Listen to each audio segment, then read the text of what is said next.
Thanks for tuning in. Today I'm going through how a tech cleans and greases an AEG. The information here is based on my experience as both a home tech and a shop tech and contains what I will consider the most usable advice for novice viewers. People have different experiences with this and also live in different climates, so no doubt there's going to be some different opinions on it. And that's what makes Airsoft great.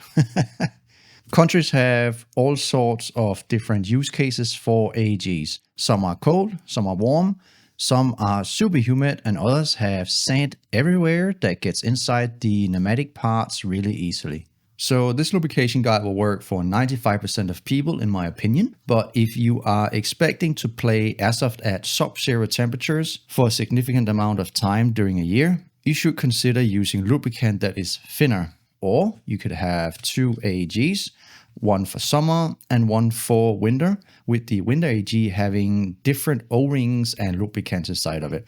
This is especially important for the Hopup bucking and the piston head O-ring. And for the Hopup bucking, you'll want to use a silicone-based one, as they retain their softness in cold weather. Hot climates are less of a concern, but if you're in an environment with lots of dust, as does happen at many US-based game sites, you'll want to focus on keeping dust out of the system. Every time you refill a midcap, you will want to clean the top off first, as they often pick up dirt when they're inside a dump pouch, and then this goes inside the AEG when you fire. Also, you want to clean and re-lube the AEG gearbox more often to get rid of the dirt that has built up. Now, AEGs are pretty easygoing with how they're lubed. As long as they are not bone dry or sailing in lube, they'll be fine. However, if you are pushing the limits either in performance or with longevity, I've outlined in this video what are the best practices you can do to achieve those goals. So that's my experience from building both my own high-speed guns and working as a shop tech in UK and Denmark. First, you must know about different types of lube. The most common type of lubricant for many purposes, but especially Airsoft, is silicone-based. And this silicone-based lubrication can be either silicone oil or silicone grease. This is the same type of lubrication, silicone, that Tokyo Maui uses for their AEGs. So it is literally a standard in Airsoft. Silicone is a great material as it's the least harmful to other plastics and rubbers and offers good lubrication properties for an Airsoft gun. For example, we don't need a lubricant to work at 500 degrees, as the entire gun and player would melt before that becomes relevant. It's also quite stable across different temperatures, though cold is still an issue. There is one exception, which is that you cannot use silicone lubrications with other silicone rubber products. Examples of this are some newer types of Hopup buckings or some types of winter O-rings for piston heads. However, it's not very common in AEGs. You can also see my other small video on this topic to see how silicone oil can damage a bucking. Link to that is in the description. There's plenty of lubes in the market, but it can sometimes be confusing to understand what a supplier is actually selling. So for this purpose, I designed and made my own lubrication lineup for Airsoft to make it easier for you guys to get the right stuff. It's 4 different products. A thin silicone oil, great for rust protection or very light moving parts. A normal silicone oil, as most people know it. Then a thin silicone grease, which is great for HPA. It can also be used as an all-around grease for AEGs and GBBs. Last, a non-silicone grease with PTFE. This grease is a synthetic grease, so silicone-free, and will work better on the heavier loads like AEGs or metal-on-metal contact. And because it's silicone-free, it's also safe to use with any other silicone products, such as the Flamingo or Modify X-Range buckings. All these are available right now from my web shop here in Austria, but can also be bought in UK from Socom Tactical.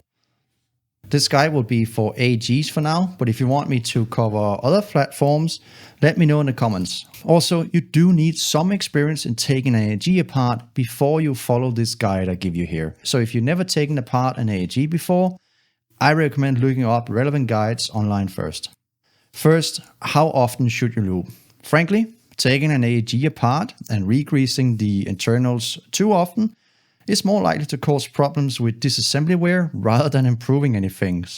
The AEG internals design is incredibly resilient to dirt compared to other systems, so I recommend only doing this like every year or two, or if you play in extreme sand environments, or if the AEG just needs a rebuild anyway. Usually an AEG is taken apart because something is plain up broken, and it's rare that lubrication or dirt buildup is the issue for this. Right, onto the stuff that matters. First are the externals. Generally, you'll want to keep them clean and dry, as otherwise they just attract more dirt and dust over time.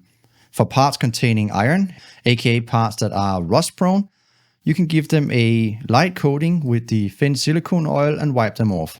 The thin silicone oil that I sell will do the job, but you can also go out and buy proper rust protection oils that are designed for this purpose. Just make sure that they don't go on any of the plastics or internals. Also, the main way to avoid rust is more about storage really.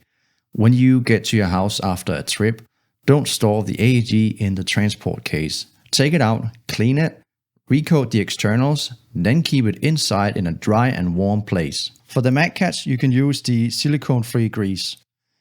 You can lubricate the selector from time to time, but frankly, a normal TM style selector will break or fall apart before it needs new lube anyway. For M4 buffer tubes, they generally just need to be kept clean.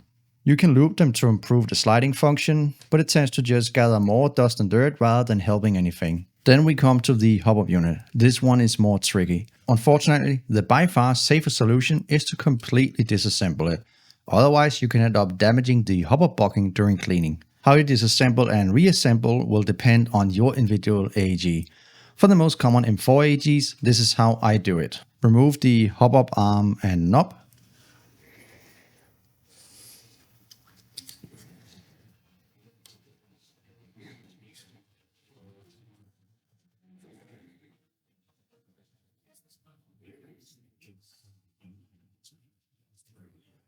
Remove the C-clip.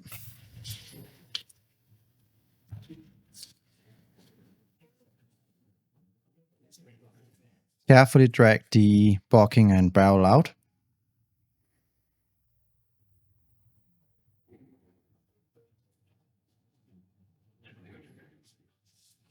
Check for damages on the bucking itself.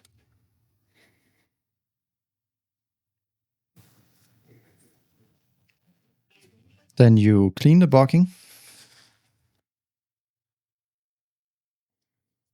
Then the inner barrel should be cleaned with a cleaning rod and appropriate paper or cloth towel.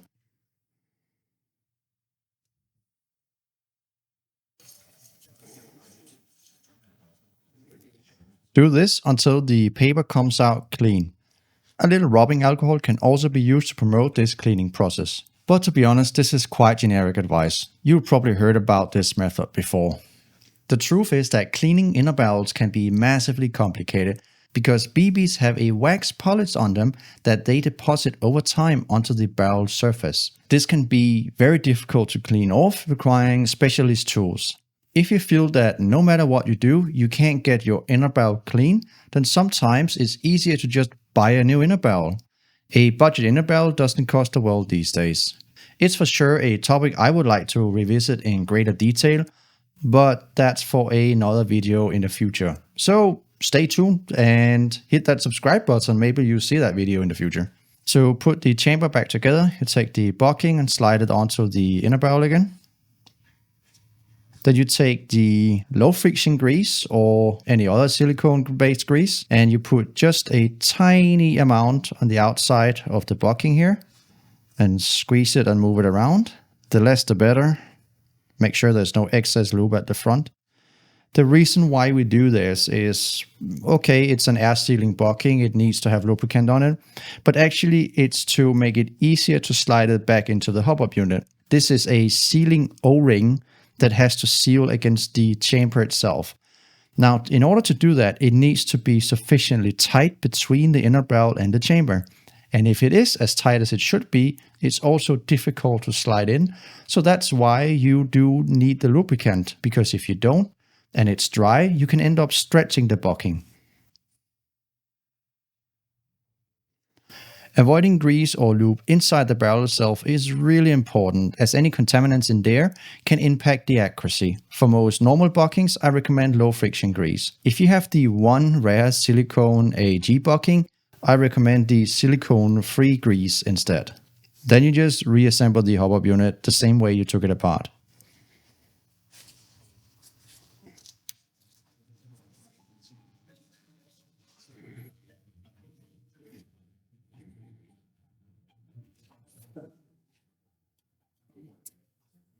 Sometimes you'll hear various advice about lubricating magazines. Don't, plain up, do not do this. The lube will get on the BBs, which then goes into the Hopup chamber, and this is very detrimental to accuracy. Magazines should be kept as clean as possible, and that's it.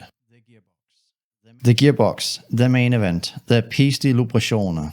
Please don't kill me, any French people.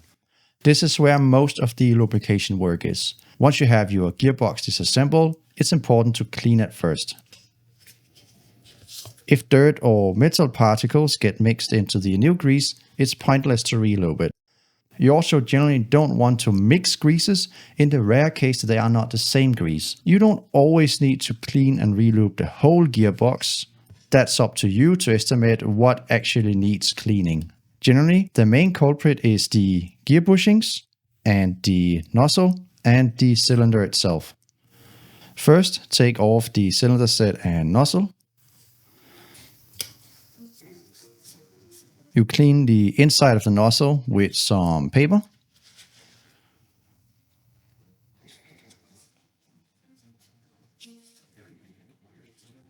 When that's done, you take the cylinder head off and check for dirt or damage in here. Then you clean the cylinder itself.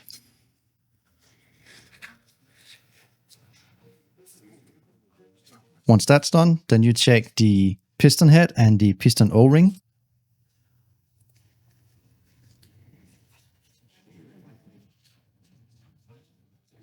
And then the guide rails on the piston. To get the last bit of oil and dirt off, you can use some rubbing alcohol.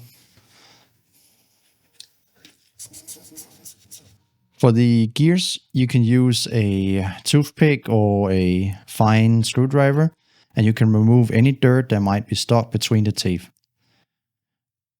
Then we clean out the guide rails for the piston. You can also clean the spring guide and the spring if you want, and you'll want to clean the bushing holes here as well.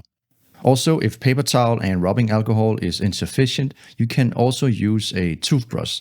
That's especially good for cleaning gears. Just don't use it for your teeth again.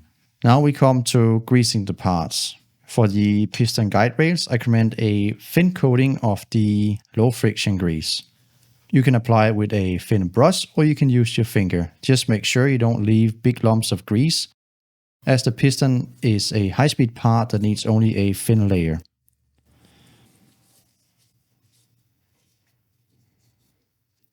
And then you put some on the piston.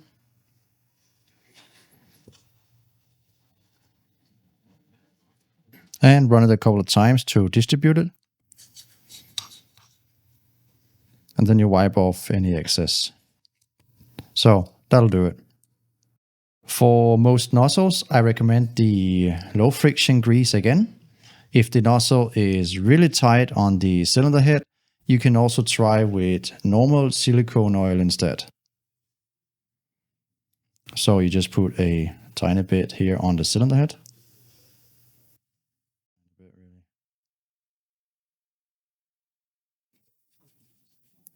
For the cylinder head, cylinder and piston head O-ring, I also use the low friction grease. Apply a thin coating to the piston O-ring. Just a little bit between the fingers. And smear some on the outside of the piston head. That's it. For the cylinder, you again put something on your finger. Put it in here in the middle of the cylinder. And then you push it out so it gives a thin coating on the entire cylinder. A quick note on piston head O-rings. These can be quite tricky. There are many greases and lubes out there that can slightly shrink the O-ring over time, causing it to stop sealing properly. A sure choice for the most common piston head O-rings is a silicone-based lubricant like the one I recommend, the low friction grease. Next, make sure there is a good seal. Even when dry, the system should seal immediately. Because O-rings can decrease their seal a little bit over time, and especially shrink or harden up in cold weather. But on the other hand, it should not be too tight. It should be able to come out by itself if you shake the cylinder hard. On the spring and spring guide, I recommend the silicone-free grease because it's more heavy duty and designed for metal-on-metal contact. Just use a little bit on the spring guide.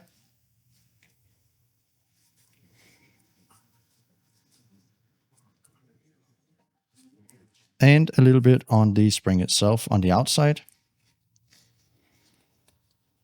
The tappet plate needs only a thin coating as well.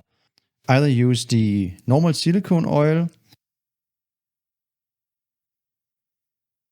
or use the low friction grease again. If you put too much grease on the tappet plate, it can impede the movement. The gears need also only a minimal amount of grease.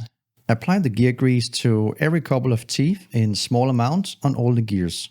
Here I recommend the silicone-free heavy-duty grease. The synthetic base of this grease sticks better to gears, and it has a PTFE addition that helps lubricate under high load contact. There's also the 4UAD gear-specific grease which you can try, and it does work well, but it's a lot more expensive than my own grease brand. Sorry guys.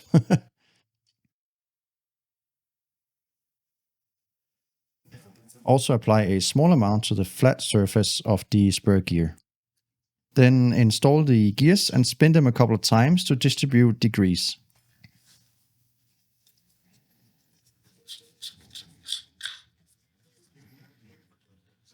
Take the gears back out and wipe off any excess grease remaining and any excess grease that was flung inside the gearbox.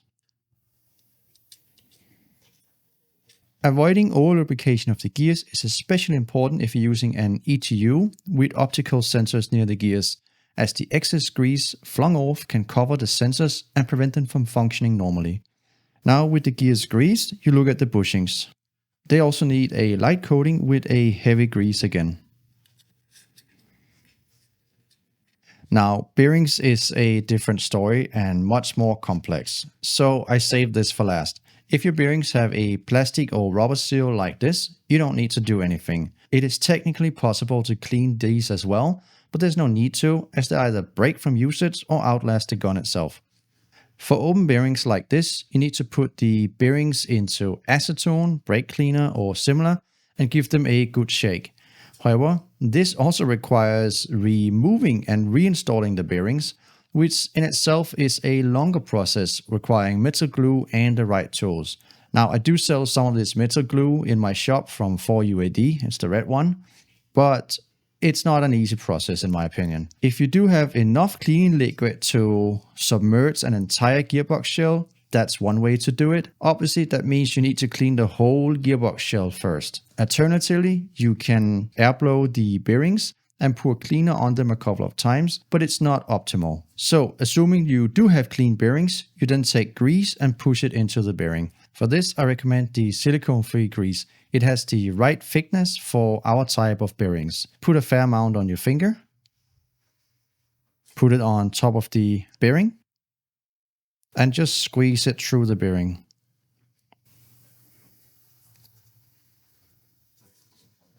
Notice on the other side of the bearing, you can see the grease has pushed through it. That means that the grease has pushed in and greased the bearing. Then you wipe off the excess grease on both sides. Now, there is multiple opinions on this. Using grease is the correct approach for the speeds and lows we use in Airsoft for these bearings. It'll last longer and it'll work better. However, the grease also keeps more dirt in the bearings over time than a thinner oil would. So it depends on how often you want to clean your bearings. Oil may be easier to remove and reapply as well. But overall, I will not worry about this in your average AEG build. If you have a regular problem with dirt in the bearings, it would be advisable to look at the sealed bearings instead as an option. Where should you not lube? Don't put any lubricants inside a motor. Don't put any lubricants inside the electronics. Double check that the sensors, if you have an optical ETU, are not dirty with grease. They should be clean. And don't put any lube into the magazine or the inner barrel. Now, after you lube your AEG, and especially if the cylinder set was re-lubed, you want to dry fire the half-assembled rifle into a piece of paper. This will get rid of any excess cylinder grease that would otherwise go into the barrel, which is the last thing that you want. Then after test firing the whole gun with BBs as well, you will also want to do a quick barrel swap for the same reason. So that's my complete guide on how to lubricate an AEG. I hope it was useful for you, and if it wasn't, let me know what you think I can improve on it. I'm sure I will find some different opinions on it compared to how I do it. But you know what? That's fine. I also have a Discord server for text where you can ask away. The link to that is in the description.